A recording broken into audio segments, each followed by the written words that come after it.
South ఇండియాలోనే biggest sorry store మన Varahi silks మన విజయవాడ ఎంజీ రోడ్ లో డిసెంబర్ 4వ తారీఖున ఘన ప్రారంభం.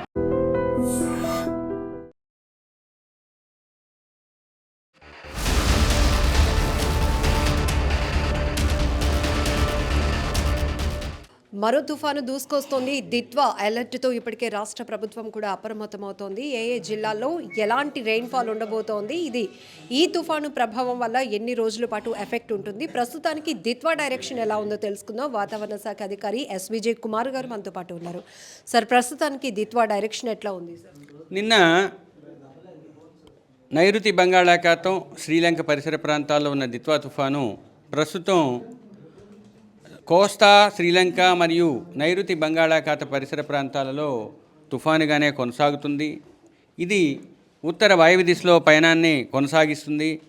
తదుపరి 2 రోజులు కూడా ఉత్తర వాయువ్య దిశలోనే పయనించి నైరుతి బంగాళాఖాతం మీదుగా పుదుచ్చేరి, ఉత్తర తమిళనాడు, దక్షిణ కోస్తా ఆంధ్రప్రదేశ్ తీరాల వైపుకు చేరుకునే అవకాశం ఉన్నది. దీని ప్రభావం వలన రేపటి నుంచి వర్షాల యొక్క ప్రభావం పెరిగే అవకాశం కోస్తా జిల్లాలపై ఉంటుంది. ముఖ్యంగా దక్షిణ కోస్తాలో క్షేత్రీయ విస్తృతి పెరిగే అవకాశం ఎక్కువగా ఉంది.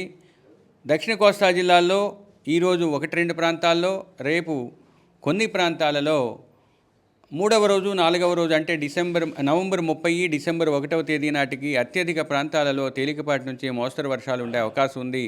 తరువాత పలు ప్రాంతాలకు, కొన్ని ప్రాంతాలకు పరిమితమయ్యే అవకాశం ఉన్నది. ఇక ఉత్తర కోస్తా జిల్లాల్లో ఈరోజు రేపు 1-2 ప్రాంతాల్లో,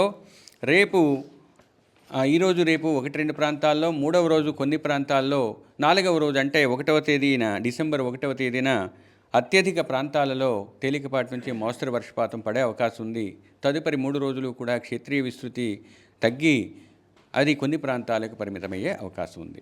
ఇక ఎలాంటి వేగంతో కదులుతుంది ఒకసారి ఇండికేషన్? ఇక్కడ ఏంటంటే మీరు చూసినట్లయితే కొంత ప్రాంతంలో చాలా ఫాస్ట్గా మూవ్ అయింది. ఇప్పుడు 28వ తేదీ ఈ కొన్ని గంటల్లో దాని యొక్క గమనం కొంచెం తక్కువగా ఉంది. రాబోయే 1 రోజు వరకు గమనం కొంచెం తక్కువయ్యి తర్వాత వేగం పెరిగే అవకాశం ఉంది. అయితే దాని గమనం ఇందాక చూసినట్టయితే ఉత్తర వాయువ్య దిశలోనే పయనిస్తుంది. కొంతవరకు ఈ తీరానికి సమాంతరంగా ప్రయాణించడం జరుగుతుంది. ఇది రాబోయే 5 రోజులు కూడా వర్షాలను కురిపించడంతో పాటు ఉరుములు మెరుపులు దక్షిణ కోస్తాలో 5 రోజులు ఉండే అవకాశం ఉంది. ఉత్తర కోస్తాలో 3వ రోజు నుంచి 5వ రోజు వరకు ఉండే అవకాశం ఉంది. ఇక అతి ముఖ్యంగా భారీ వర్షాలు దక్షిణ కోస్తా జిల్లాలైన నెల్లూరు, తిరుపతి, చిత్తూరులో రేపు 1-2 చోట్ల భారీ నుంచి అతి భారీ వర్షాలు పడే అవకాశం ఉంది. ప్రకాశం, వైఎస్ఆర్ కడప, అన్నమయ్యలో రేపు 1-2 చోట్ల భారీ వర్షానికి ఆస్కారం ఉన్నందువల్ల ఆయా జిల్లాలకు సంబంధించినంత వరకు ఆరెంజ్ అండ్ ఎల్లో అలర్ట్ ఇవ్వడం జరిగింది.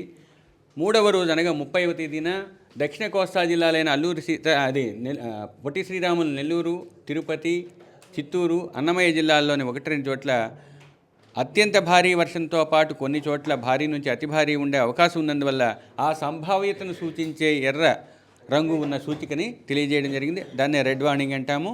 ఇక ప్రకాశం, కడపలో 1-2 చోట్ల భారీ నుంచి అతి భారీ పడే అవకాశం ఉన్నందువల్ల ఆ జిల్లాలకు ఆరెంజ్ వార్నింగ్ ఇచ్చాము.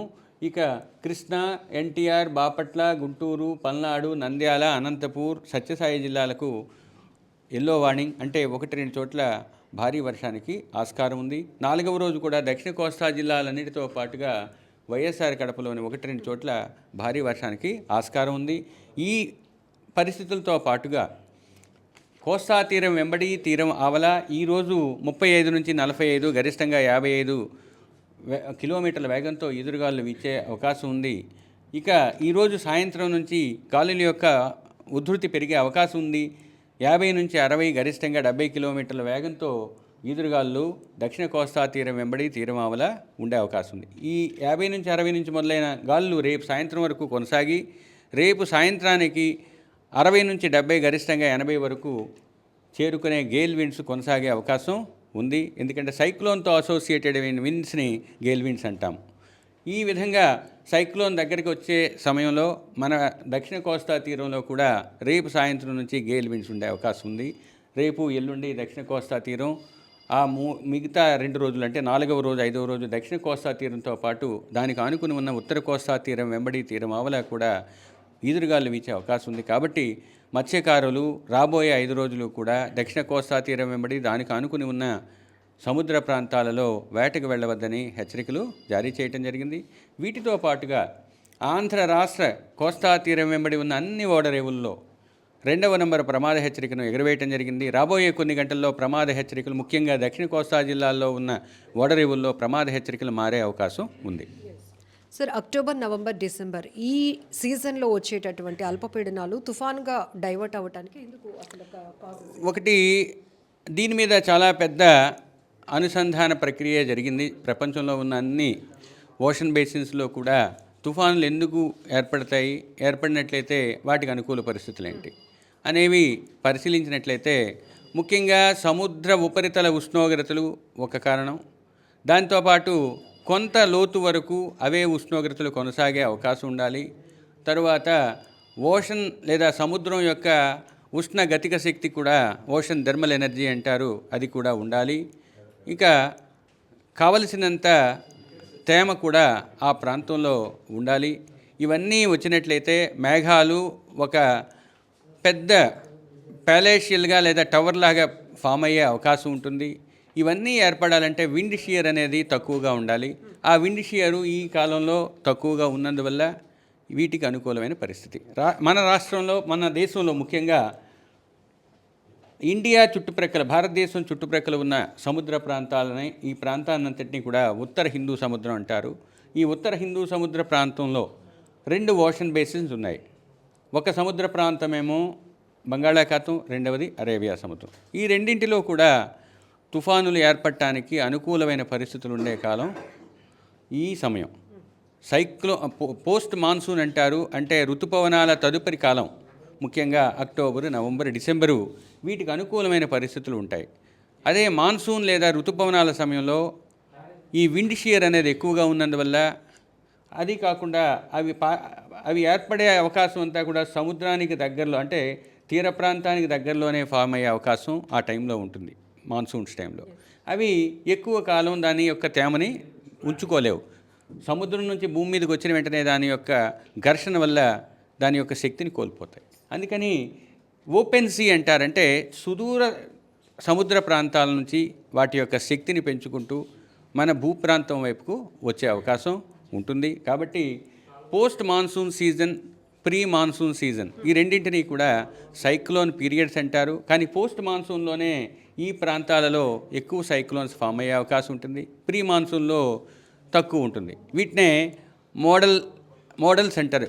మోడ్ అంటారు, మీకు తెలిసే ఉంటుంది. మోడ్ అంటే ఎక్కువ అవకాశం ఉండే సమయం. పోస్ట్ మాన్సూన్ అంటే మాన్సూన్ తదుపరి కాలం, అక్టోబర్, నవంబర్, డిసెంబర్, అలాగే ఏప్రిల్, మే, జూన్, ఆ పీరియడ్లో కూడా ఏర్పడతాయి, తక్కువగా ఏర్పడతాయి. సార్, ప్రస్తుతానికి దిత్వా ఎప్పుడు ఎక్కడ తీరం దాటుతుందని అంచనాలు? ఇప్పుడు ఉన్న ప్రణాళిక ప్రకారం లేదా సాంఖ్యికీయ నమూనాలు సూచించిన విధంగా మనం చెప్పుకోవాల్సి వస్తే ఈ తుఫాను తీరానికి సమాంతరంగా ప్రయాణించే అవకాశం కొంతకాలం ఉంది. 1వ తేదీ వరకు ఈ ప్యారలల్గా కోస్టుకు చాలా దగ్గరగా ఉండే అవకాశం ఉంది. తదుపరి గమనాన్ని మీకు రేపటి నుంచి తెలియజేయడం జరుగుతుంది.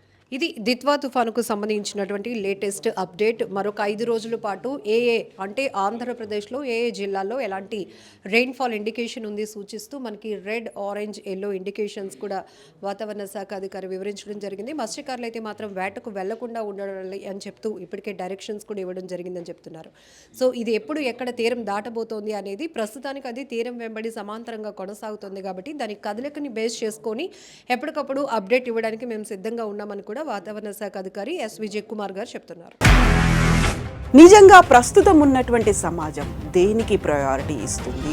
ఆర్థిక సంబంధాల చుట్టూ మాత్రమే తిరుగుతుంది. మళ్ళీ ఎన్నికలంగానే చాలా విరక్తి కలుగుతున్నాం. మంచి అనిపిస్తుంది కదా, లేడీస్ కూడా ఛాలెంజింగ్ జాబ్స్ చేసినప్పుడు చాలా బాగుంటది. ట్రాఫిక్ అసిస్టెంట్స్ గా నియమించిన ట్రాన్స్జెండర్స్ అందరితో సాల్యూట్ చేయించుకుంటున్నారు. ఫుడ్ డెలివరీ ఇవ్వటానికి వెళ్ళినటువంటి డెలివరీ బాయ్ అనిల్ పై కళ్ళ ముందు